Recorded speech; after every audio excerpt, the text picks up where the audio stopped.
Assalamualaikum warahmatullahi wabarakatuh. Perkenalkan, nama saya Dwi Rizkia Pramudita. Saya dari Prodi Pendidikan Agama Islam semester 4. Di sini saya akan menjawab tentang soal ujian akhir semester mata kuliah Tafsir Tarbawi. Untuk mempersingkat waktu, mari saja kita menjawab soal yang pertama, yaitu soal yang pertama, mengapa dalam kewajiban belajar didahului dengan harus membaca? Karena telah disampaikan wahyu Allah yang pertama, sebelum kita belajar sebaiknya kita itu membaca agar kita bisa mengetahui apa isi materi yang akan kita pelajari terlebih dahulu. Dan juga kita itu sebagai manusia juga harus menerapkan budidaya untuk membaca. Pertanyaan yang kedua yaitu sebutkan dua kandungan dan dari perintah membaca dalam ayat yang pertama diturunkan, yaitu Iqra bismillahirrahmanirrahim ladzi khalaq, yang artinya bacalah dengan menyebut nama Tuhanmu yang menciptakan. Ayat pertama merupakan perintah untuk mencari ilmu yang bersifat umum, baik ilmu yang menyangkut ayat Al-Quran dan ayat yang terjadi di alam. Ayat kauliyah ialah tanda-tanda Allah Subhanahu wa Ta'ala yang berupa firman-Nya Al-Quran, dan ayat kauniyah ialah tanda-tanda kebesaran Allah Subhanahu wa Ta'ala yang berupa keadaan alam semesta. Iqra wa rabbukal akram, bacalah dan Tuhanmulah yang maha mulia. Pertanyaan yang ketiga yaitu A'udzubillahi minasyaitonirrajim. Bismillahirrahmanirrahim. Alamal insana ma lam ya'lam. Jelaskan maksud ayat itu apa dalam perspektif nilai-nilai pendidikan. Allah telah mengajarkan kepada manusia cara menulis. Dengan cara menulis itu manusia itu dapat menemukan penemuan. Pertanyaan yang keempat, apakah membaca dan menulis termasuk budaya atau kemauan sejak dari lahir? Menurut saya, walau membaca tidak termasuk dalam budaya manusia, namun termasuk dalam kemauan diri kita sendiri. Walaupun membudidayakan membaca itu sangatlah penting karena menambah wawasan kita. Bakat yang sudah dilahirkan dengan semakin bertambah umur kita di dunia, tetapi juga akan mengatakan kalau menulis itu perlu. Bakat adalah hanya memerlukan kawasan untuk menulis dan kemampuan berlatih menulis. Lanjut ke pertanyaan yang kelima. Sebutkan 5 saja implementasi nilai pendidikan yang terdapat dalam Al-Qur'an, dalam surah Al-Alaq ayat 1-5. Yang pertama, nilai gemar membaca. Yang kedua, nilai keilmuan, nilai ketauhidan, nilai akhlak, dan yang terakhir yaitu nilai Al-Qur'an. Pertanyaan yang keenam yaitu bagaimana menumpahkan perhatiannya kepada pengembangan pendidik menurut surah At-Taubah. Di zaman sekarang itu kan peraturan atau perang bisa diperoleh dari belajar di sekolah. Dengan belajar kita sudah sama dengan berperang. Lalu penerapan dari surah At-Taubah ayat 122 itu di dalam pendidikan bukan sekedar kepada siswanya, namun kepada gurunya juga. Lanjut ke pertanyaan yang ketujuh, yaitu pendidikan itu harus demokratis. Jelaskan bagaimana menurut Anda. Menurut saya pendidikan itu memang harus demokratis karena mempersiapkan warga negara masyarakat itu berpikir dan bertindak demokratis, yaitu manajemen hak-hak warga negara, proses pembelajaran dan mentransfer masukan nilai-nilai demokratis. Selanjutnya itu ada soal yang ke-8, yaitu dalam surah Al-Mujadilah ayat 11 yang berbunyi tafahas lahu fil majlis. Bagaimana kandungan ayat tersebut?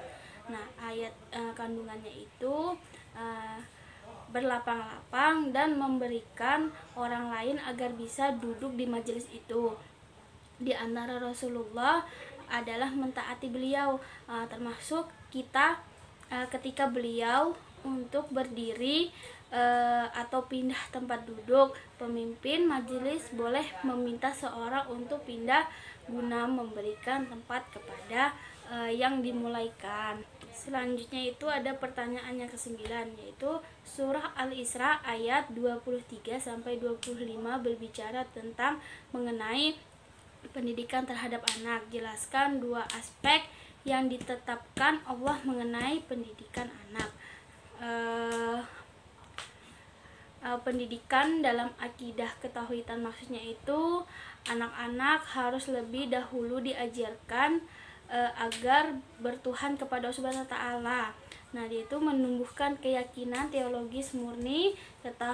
Ketauhidan ini mencakup mempercayai Allah itu sebagai Tuhan yang tunggal, tidak ada yang lain. Melarang melakukan segala perbuatan syirik, selalu mensyukuri nikmat Allah, mempercaya adanya malaikat-malaikat Allah, meyakini adanya kitab-kitab Allah, meyakini adanya rasul-rasul Allah, meyakini adanya pembalasan, dan meyakini qada dan qadar. Maksudnya itu anak-anak itu tuh harus memiliki akhlak yang terpuji, baik kepada orang tua maupun terhadap keluarga.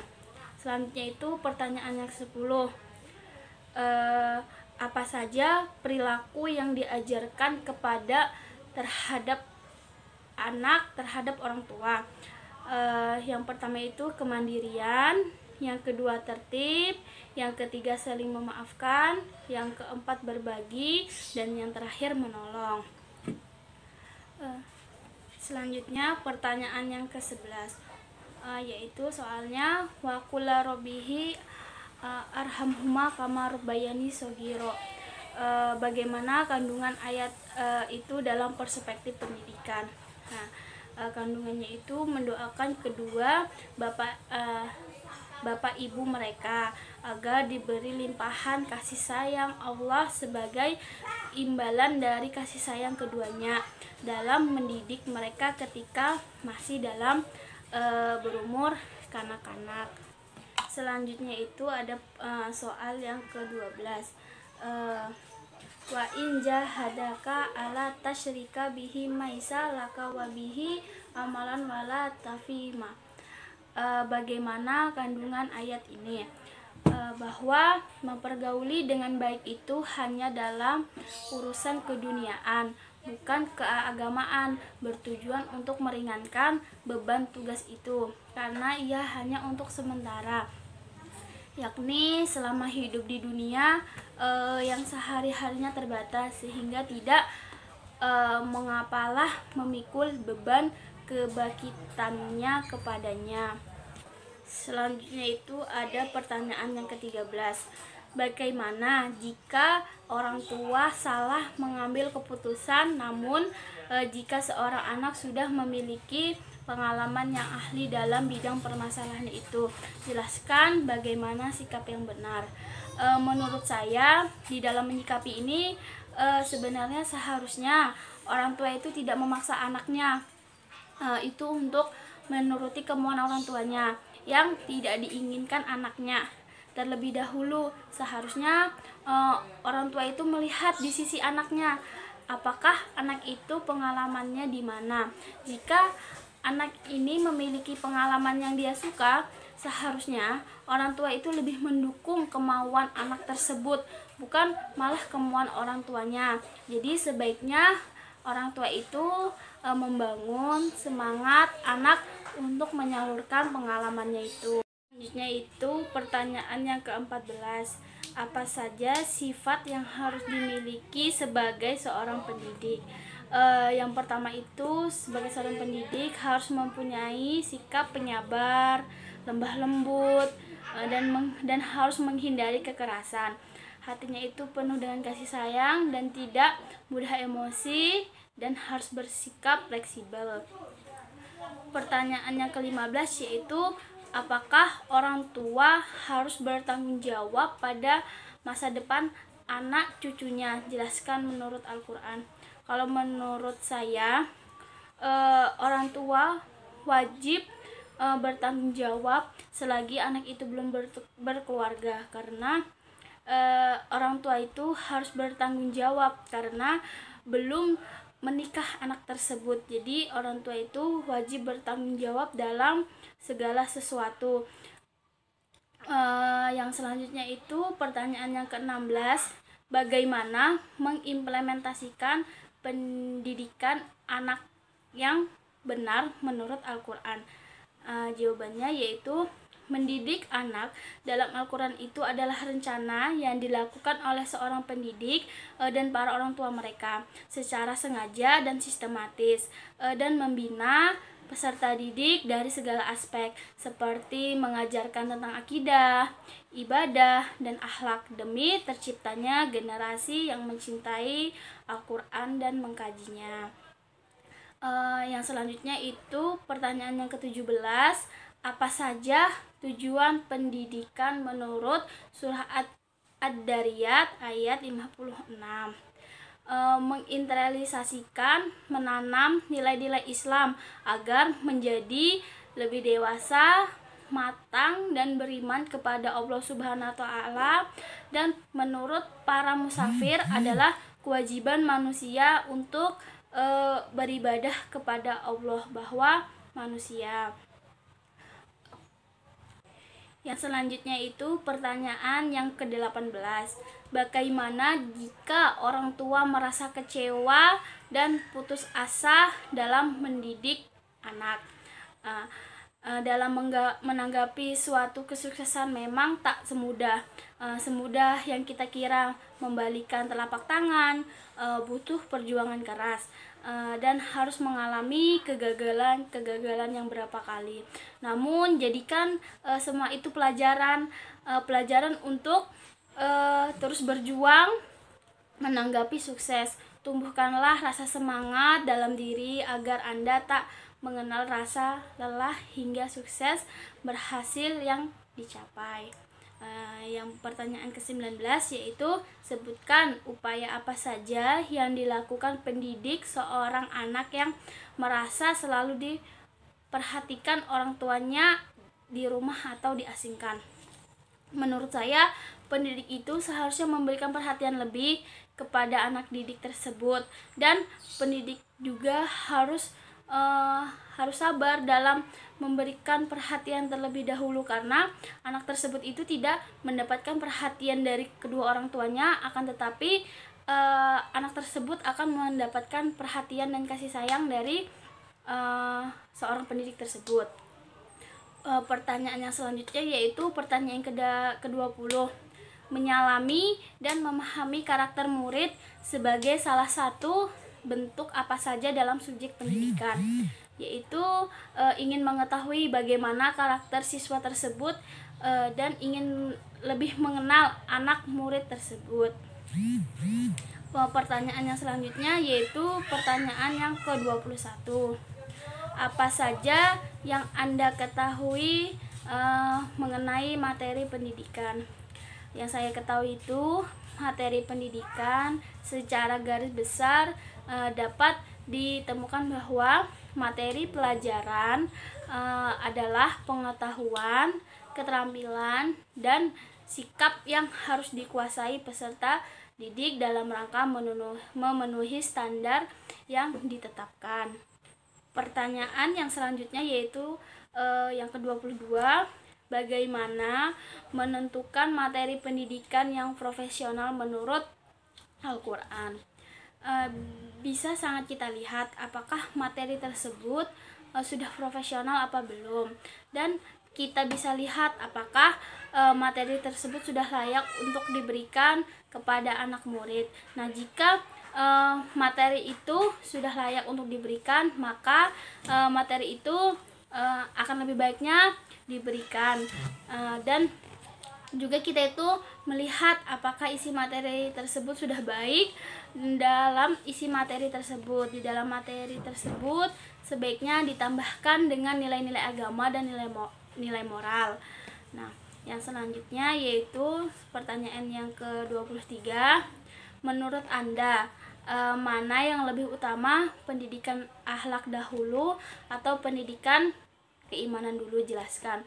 Kalau menurut saya, pendapat saya, yang lebih diutamakan itu adalah keimanan terlebih dahulu, karena kita itu memberikan contoh keimanan terlebih dahulu agar anak itu anak itu bisa beriman. Setelah anak itu beriman, barulah pendidikan akhlak itu kita terapkan, karena akan percuma saja jika kita bisa mengajar pendidikan akhlak tapi anak itu tidak bisa beriman. Jadi kalau menurut saya, lebih didahulukan itu adalah pendidikan akhlak, baru pendidikan iman. Yang selanjutnya itu soal yang ke-24, untuk memberikan materi keimanan kepada objek pendidikan, mana yang didahulukan? Yang lebih diutamakan itu menurut saya adalah keimanan terlebih dahulu. Jika sudah memberikan keimanan, selanjutnya baru kepada objek pendidikannya. Yang selanjutnya itu soal yang ke-25, sebutkan ayat apa saja yang ada di dalam Al-Quran yang menerangkan pendidikan jasmani. Surah yang pertama yaitu surah Al-Baqarah ayat 57. Surah yang kedua Al-Baqarah ayat 223. Surah yang terakhir yaitu surah Al-Mudassir ayat 1-7. Pertanyaan yang selanjutnya yaitu soal yang ke-26.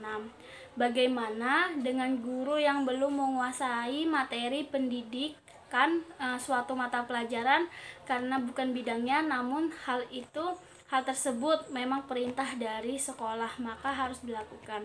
Menurut pendapat saya, sebaiknya guru tersebut sebelum memberikan materi terhadap anak didiknya, guru tersebut itu harus memahami isi materi tersebut, harus sering-sering memahaminya, harus sering menguasai isi materi tersebut.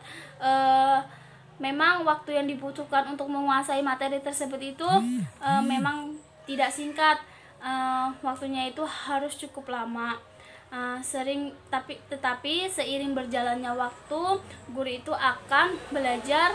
Maka jika guru itu selalu memahami isi materinya, maka guru itu akan bisa menyelesaikannya. Pertanyaan yang selanjutnya yaitu soal yang ke-27. Bagaimana pendidikan perasaan yang Anda ketahui?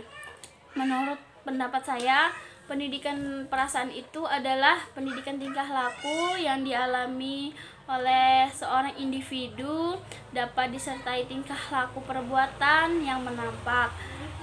Selanjutnya yaitu soal yang ke-28. Pertanyaannya, apa saja yang harus diimplementasikan dalam pendidikan perasaan menurut Al-Quran?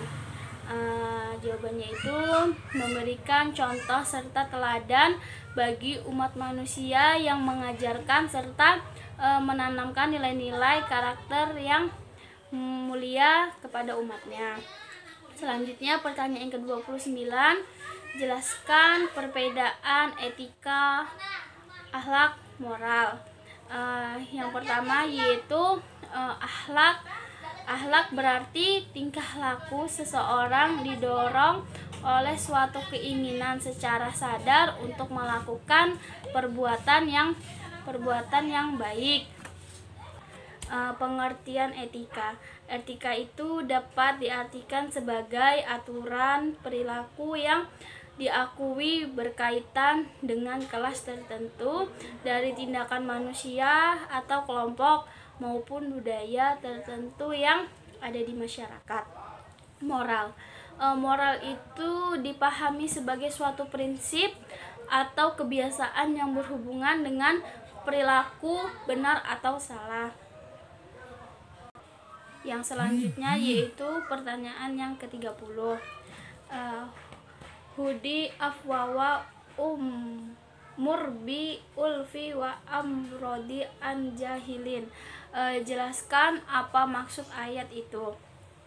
Jadi jawabannya, jadilah engkau pemaaf dan suruhlah engkau mengerjakan yang ma'ruf serta berpalinglah daripada orang-orang yang bodoh. Ayat di atas menunjukkan bahwa telah memerintahkan untuk menolak kejahatan orang-orang bodoh dengan cara berpaling dari mereka, sedangkan terhadap kejelekannya syaitan diperintahkan untuk beristiadzah darinya. Allah Ta'ala berfirman. Pertanyaan yang selanjutnya yaitu pertanyaan yang ke-31. Apa yang Anda ketahui mengenai pendidikan sosial?